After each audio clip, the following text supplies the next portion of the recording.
Mommy, Meda Alaji ase na mechia no.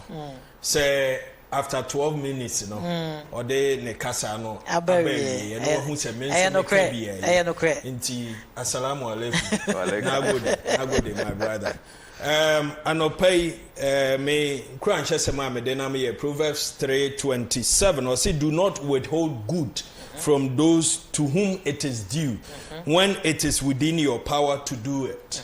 Fa papa enkamo omo a efata won se ube to me enti abrantie oje bo nwum bi o se yamboa nipa wa abre otiase nipa hiamoa na we live in a society a we free mu a na manfo obeka ho nsem pa manfo obebo kaaye no ba meti hey anopa se petrol meka mu kra obi mbisa. This is the system we live in.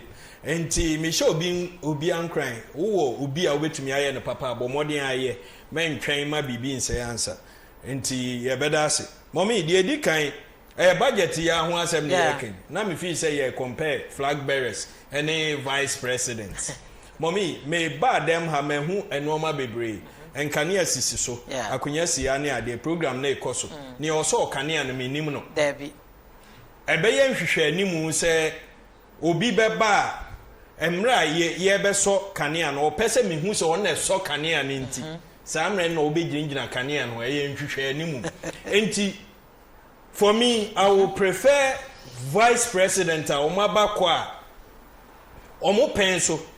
For instance, not too long ago, na Ghana for me mami and Samuko school, na me talk alipo. It was 60 pesos, 70 pesos. Nebuaye de na 1 peso. There was a vice president. One fan no man bubo no ho safohene dan a vice president enne o pese bibi pa bia yesusu se SB ono na yeye. But say ye boni dia enye ono ebi okan ya amfa na eyi. Sa vice president no so pe president me ntoma no ene kalipo wanya ne fukra 3.5 cedis but yenya flag bearer bia no nam over 70 something years no kalipo asichiri ene obeye president amanfo ntumi nto kalipo ne ma omoma inchi se na president bi wo ho na Ghana fu adwin ni no so na omoto kalipo 1 cedi na ene president bi onom kalipo ono ba ye ton 5 cedis a which of the president na ene wunya kwan a obepe enti the game is on ye beba be compare the records. There was a vice president na Ghana fu obi top petrol 1 gallon 15 cedis no mo se enye. Today there's a vice president ya top petrol 1 gallon 80 cedis ono se yammo na baso. There was a vice president and yes $2 cedi 4 cedis 4.2 and then there's a vice president who wants to be a president last year yes 15 cedis ama sename wo 50,000 cedis e wo my account mu no man na me dekraba under a vice president na me nim no obi sete 170 questions man no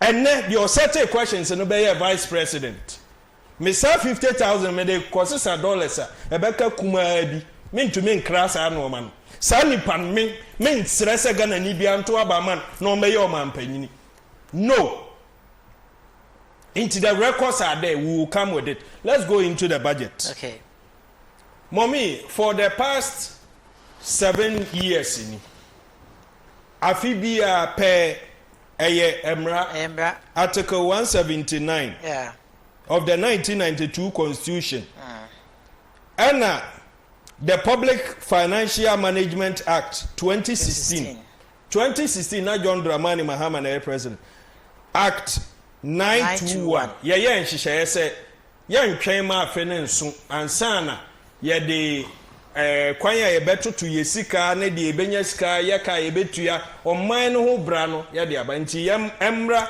afe no preceding afia ye komu no na ye ho ntoto ye sometimes ya na allocation ne sa no man enam say bureaucracy ninti se wa anya ne ntemo a ministries bebre e complain say scan ye twa ama ye de but afa noma bi mu yensan kan ene ade enu nti ehu behia say on behalf of Omampanyini finance minister oye na busuani I think it's the first time in Ghana's history say finance minister na ye Omampanyini busuani na ono ane party fo ka say wa bon ye mpam no na odan ho ate ho na oto aso and idea ba ko esanso ewo ho ne say this is the last budget the last main budget nanado any nua kenoforiata Dr. Mahmoud Bawumia the head of the economic mismanagement team eka ho next year there will be a mid-year review near there but this is the main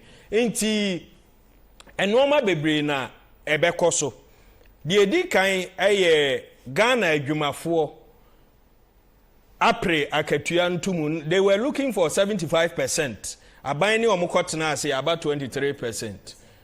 And a kasa inflation 38.1%. Not too long ago, a 54% under a vice president or per president. What is inflation today? 38.1. Read, it's in the September. That was September, and in October it is 32. So proceed.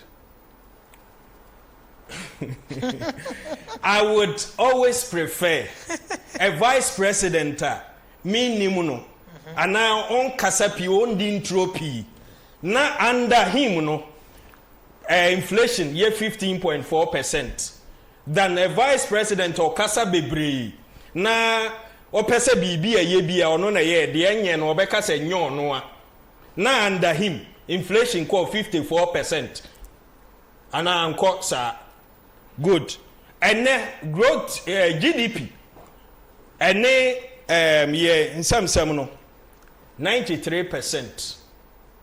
There was a vice president under him, now 56%. Vice president I was saying Nemon Tomano no ome toa ne master edwuma so no GDP ene yeka ye de se yetete ye bibia se yetua yeka 93%. Say Nebeka, not too long ago it was 104%. Chesi betua yaka ni nyina ye beton bibia tuaka ye besa de ka 4%. These are the records and the facts are there. Ene budget ebe labor ne ade omonya akatuantum which will take effect next year. Yeah. Ne tie bia no o compare with inflation e kire se akatuantum no kura ye de ma omo na 23%. Still inflation so say no. Nti kakra beba unsem no. What dia wo de tokra no. Anhwe obesa bobosin asoso. Ne e kire no no. But entumu. First 6 months about 23%. Last 6 months about 25%. Good. Omu wi omu di 2 bi beka ho. Na che say still kra 25 kra no. Any inflation today. Nobody knows next year. Near labor near the sere ne say kenoforiata ebe. Mema nemfa eto fufuro bi amba. Se Ghana for beka year 2017 or the budget by yet abolished nuisance taxes in here. According to kenoforiata ne nanado aban no mo say eto bi wo ho amfaso bi ani so a nuisance.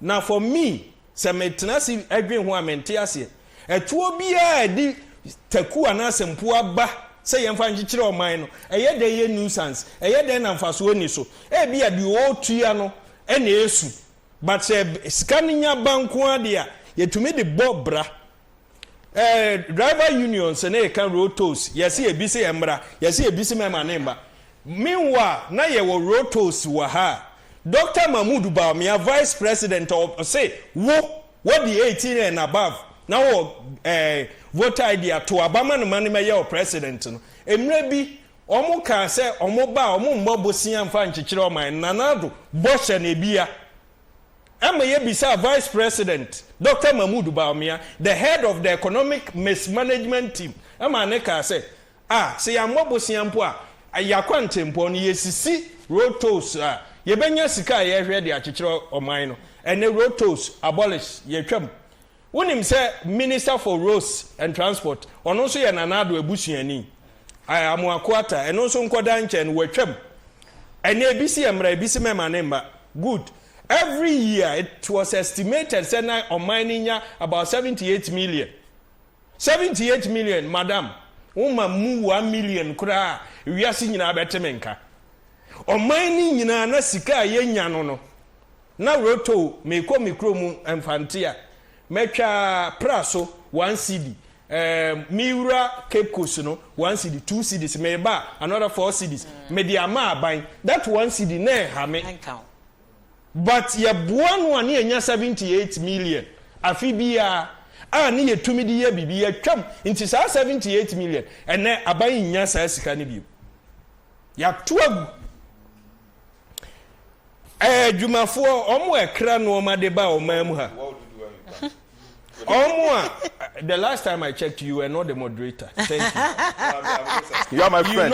No, this is not friendship. You are my friend. No, will you bring it? Madam. Omo ekra eduane any food and beverages in this area. Omo so edi omo anu atum se aban mema ne mfa to fufuro bi ama. Binum so ka se be ya 11 nka aban entwam because in as much as teku sempoa ne ade no blocky nkrofo papaye bi ne ade bi good and no notwithstanding almost answer asere say aban take steps or be check inflation ya ade eku edwadifo pa and almost say there must be a correct check on the exchange rate. Say no big ehia 4,200 when ya $1,000 and now me wo ka say the same $1,000 no wo hia 12,000 cedis between 11,500 and then 12,000 no when ya the same $1,000 na vice president bi wo ho a on kasa pi enti ekwan be so na ban befa ayesa no ma we ye wura into an election year.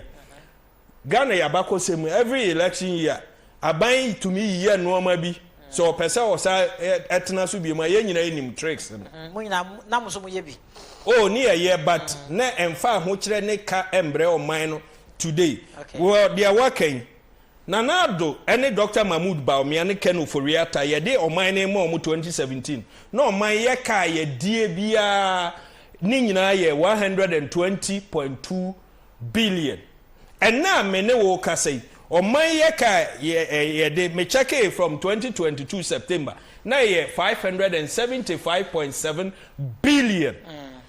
And John Dramani Mahama ne emisata nyamemfa ne krensi no na ye che ekanoma ye ho with even nipa 30 million obia ye ka say ye hamuntua it was around 4,000 cedis. And then under nanado ne baumia Ghana ni bia mranti amugina ha service for amugina ha munyina mo de ka 19,190 million munyina mo de ka ekada monim baakofo bia eka eda wanim no nanado ne baumia eka omudi agu so no unya eboni bia o but busi o maboa ebegu unya so mfaso bia wo bewie o service kra adwuma ye problem ene IMF o mo akọ nhihye mumu bi ye ntumi mfa mo eti na hwehwe sa budget no de na ene de me hwehwe ne se senka ye me pedia yemma sika enko productive sectors no okay yenhwe agric sector no yem mo akuafo echidom because ene aduane boa ye din not say akuafo entumi eno no buy but fertilizer na John Dramani Mahama time e free no nanado buy omo de J80 cedis akuafo si enne say 80 no kro munya omo kodwama so ekoto fertilizer 500 cedis e bi kura 550. How can they produce more? Enti abai manadwen enko I know say oma prepare he is just coming to read. But me de nka mempa e bono no na yen san so hwe road contractors ene Ashanti region akwantempo ne project akasi e wo ha nyina ehimfa na contractor no wo ho omu nyina akọ kageti ya contractor no ko airport contractor ko akwan a ye nyina contractor edentia e ska ban niska odibetu ya omuka aban de contractors ka but se sika ko contractor nchen a otua ne workers ka nia okoton kosua ewo baby aye construction onu nso yeto nkosua ma ne economy ne ekoso de oton nsuo ice water the autumn drinks omunso economy no ekoso enti aban me pa ebon say budget yente say ye betua contractors nyina aka okay afi one of the areas I me pese ye besa hwe ne say COVID-19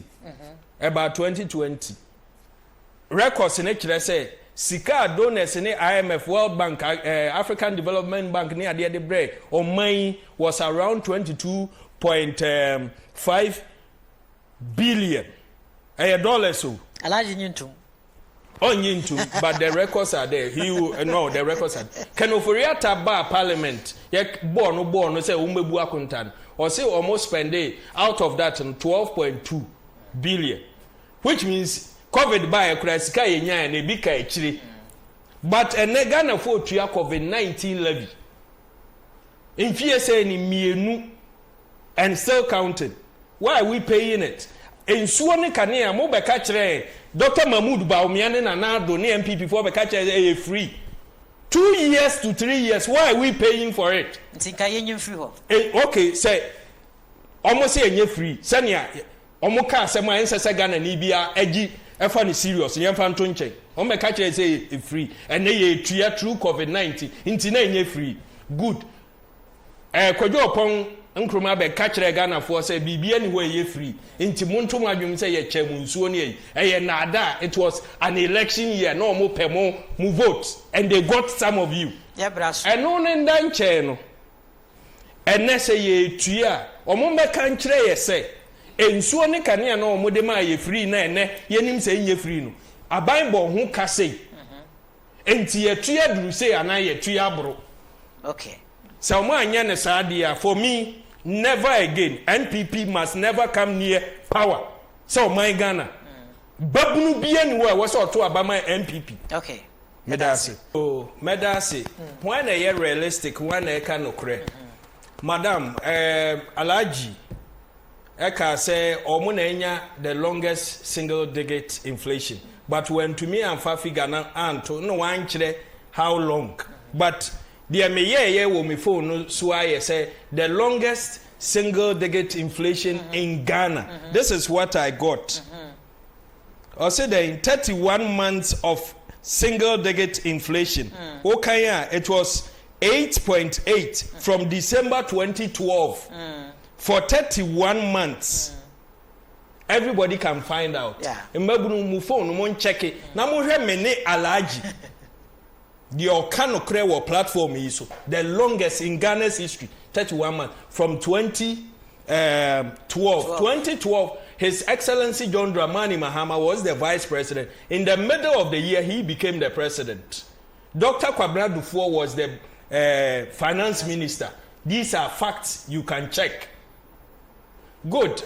And in London, no, it is still obvious. Say MPP4 ene Nanado Danko Akufo-Addo Mampanyi, Dr. Mahmoud Bawumia, ne vice president ene the flag bearer of the MPP. Omo enye omadwen say problem bi oman account no. Omo beji atum say omo recklessness in managing the finances of this state na amanaba. Omo excuse ye COVID-19. Records are there to show say COVID-19 can never be their excuse. When yadiaba amanfo ye wadoye sika wuhia kra o mama wo manabro you still blame yade no say enu nti na wantumi anyewe enu nti na wantumi anyewe and always they say NDC time BBNC enu so nya no kra there was a world economic meltdown this had no money nyina all the shocks ye to me maintain ye koye jasika in the sinking fund Exim Bank near dear Nanado buy na Ghana yako IMF for 2 years. IMF I for 3 years. 2016 any nya the first tranche. 2017 Nanado ne Bawumia Kenufuriata any nya the 2018 omunya almost also call for extension by 1 year before 2020. Ninyina still World Bank say the economy started struggling before COVID. Okay. The records are also there. Assalamu alaikum.